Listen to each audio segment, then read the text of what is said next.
Hey everyone, welcome to TechBase. In today's video, I'm gonna show you how to create JOI account. So let's get started.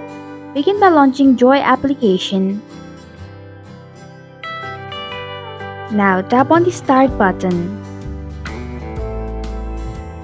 Enter your name. Then tap on the continue button. Select your birthday. You must be at least 18 to use JOI. Once you are done, tap on the continue button at the bottom of your screen. Now select your gender and then select the gender that you are looking for. Once you are done, tap on the continue button at the bottom of your screen. To add photo, tap on the plus icon. If you want to skip this process, tap on the skip this step button at the bottom of your screen. Now check on camera and microphone option.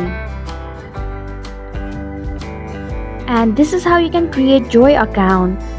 Thanks for watching TechBase. If you like this video, hit the like button and drop a comment with any questions or feedback. If you are new, subscribe and click the bell icon to stay updated on our future videos.